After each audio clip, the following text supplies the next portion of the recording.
আসসালামু আলাইকুম, কেমন আছেন সবাই? 2025 সালে মালয়েশিয়াতে কলিং ভিসা খুলছে। এটা নিয়ে অনেকের মনে অনেক ধরনের প্রশ্ন আছে, আর এই প্রশ্নের উত্তর দিতেই আমি আজকে আসছি। আমি রাকিব, আর আমার চ্যানেল আছে স্পাইসি লাইফ উইথ রাকিব। আজকে ভিডিওটা অবশ্যই খুবই গুরুত্বপূর্ণ হতে যাচ্ছে, আপনারা সম্পূর্ণ ভিডিওটা দেখবেন।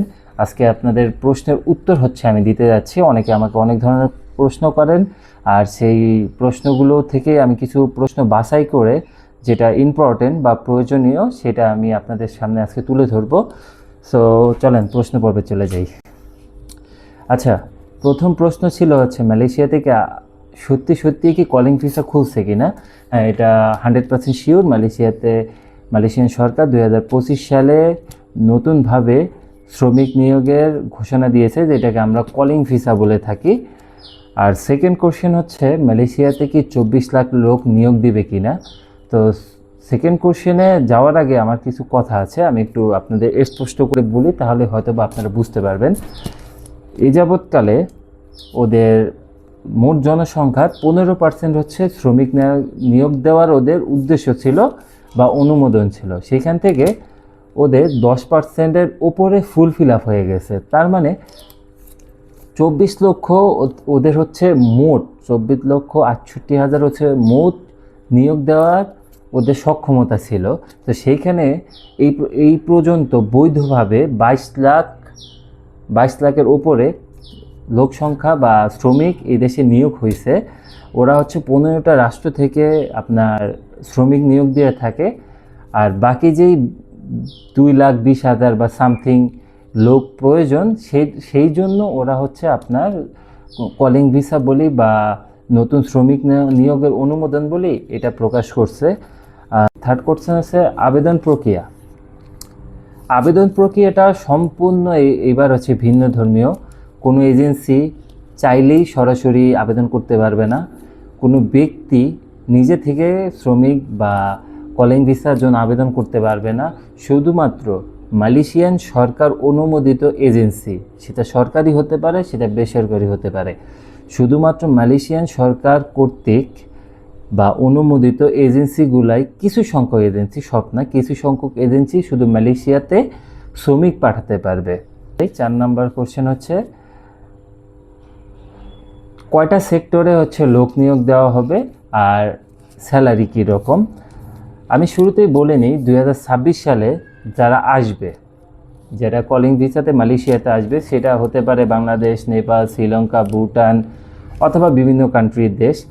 সো এরা এসে যদি বৈধভাবে আসে, এনাদের সর্বনিম্ন মানে বেসিক স্যালারি হবে 1700 রিঙ্গিত। বেসিক স্যালারি হবে, আমি আবারও বলছি, বেসিক স্যালারি হবে 1700 রিঙ্গিত। আবার সেক্টরগুলোর হিসাব করতে গেলে ওরা হচ্ছে 13টি সাবসেক্টরে হচ্ছে লোক নিয়োগ দিবে। 13টি সাবসেক্টরের মধ্যে যেমন ধরেন কৃষিখাত, প্ল্যান্টেশন খাত। কৃষিখাত বলতে যে চাষবাস, যেরকম ধান চাষ করে, এরকম শাকসবজি চাষ করে, এগুলো বোঝায়। আর প্ল্যান্টেশন সেক্টর বলতে ওরা শুধু পাম বাগানের কাজটাকে বোঝায়। পাম বাগানের কাজ, অন্য কোনো কাজ না, পাম বাগানের কাজটাকে বোঝায়। তার সাথে রয়েছে কনস্ট্রাকশনের অনেক কাজ আছে, ক্লিনিংয়ের কাজ থেকে শুরু করে ফোরম্যান বা বিভিন্ন রকমের কাজ আছে। এটা যারা আসবে তারাই অবশ্যই এই কাজের সাথে অভ্যস্ত হয়ে যাবে। আবার সার্ভিস সেক্টর আছে, যেরকম সার্ভিস সেক্টরের কাজের মধ্যে আপনার হোটেলের কাজ আছে, রেস্টুরেন্টের কাজ আছে, অথবা ক্লিনিংয়ের কাজ আছে, হাউস কিপিংয়ের কাজ আছে। আবার আপনার কী বলে ওইটাকে, ওই পোর্টে বিভিন্ন কাজ আছে। হ্যাঁ, এইরকম হচ্ছে সার্ভিস সেক্টর। আবার সিকিউরিটি গার্ডের কাজ আছে, এগুলো হচ্ছে সার্ভিস সেক্টরের কাজ। বাংলাদেশের জন্য কোনো অনুমোদন দেওয়া হয়েছে কি না, এটা হচ্ছে আপনাদের 5 নম্বর কোশ্চেন। তো এইটার উত্তর আমি দিচ্ছি, বাংলাদেশের জন্য কোনো আলাদাভাবে অনুমোদন দেওয়া হয় নাই, এখন পর্যন্ত দেওয়া হয় নাই। হয়তো বা এই মাসের শেষে অথবা আগামী মাসে নতুন করে ওরা বাংলাদেশ থেকে কত সংখ্যক লোক আনবে সেই বিষয়ে একটা ঘোষণা দিতে পারে। তো আমি আপনাদের একটু ক্লিয়ার করে বোঝাই, ওরা 15টা দেশ থেকে হচ্ছে ওদের শ্রমিক নিয়োগ দেয়। 15টা দেশ, শুধু বাংলাদেশ না, 15টা দেশ থেকে ওদের শ্রমিক নিয়োগ দেয়। এখনও বাংলাদেশ থেকে কত সংখ্যক লোক আনবে সেই ব্যাপারে কোনো নিশ্চয়তা আসে নাই, বা সেই ব্যাপারে কোনো আপনার ঘোষণা আসে নাই। আমরা আশা করছি যে এই মাসের শেষে অথবা আগামী মাসে আপনার এর ঘোষণা চলে আসবে যে কত সংখ্যক লোক সেটা 20,000 হতে পারে, 30,000 হতে পারে, 50,000 হতে পারে, কত সংখ্যক লোক বাংলাদেশ থেকে ওরা নিয়োগ দেবে। আরেকটা বিষয় হচ্ছে যে আপনারা বিভিন্ন সময় বিভিন্নভাবে প্রতারিত হন। হ্যাঁ, এখন পর্যন্ত আমার জানা মতে কোনোভাবেই কলিং ভিসার কার্যক্রম শুরু হয় নাই। যারা আপনাদের সাথে এগুলো করতেছে, এগুলো সম্পূর্ণ রকম হচ্ছে প্রতারণা। আপনাদের টাকা হয়তো বা প্রতারিত হতে পারেন আপনারা। মালয়েশিয়ান সরকার ঘোষণা দিছে এই পর্যন্তই, এখনও কার্যক্রম কিছুই শুরু হয় নাই। এই বছরের 31শে ডিসেম্বর পর্যন্ত আমি আবারও বলতেছি 2025 সালের 31শে ডিসেম্বর পর্যন্ত আবেদন প্রক্রিয়া চলবে। এখন আপনাদের বুঝতে হবে যে আবেদন প্রক্রিয়া কি। সো আবেদন প্রক্রিয়া চলবে হচ্ছে এই বছরের 25 তারিখ, মানে ডিসেম্বরের 31 তারিখ পর্যন্ত। তো এই বিষয়টাও ওরা নিশ্চিত করছে আর কি।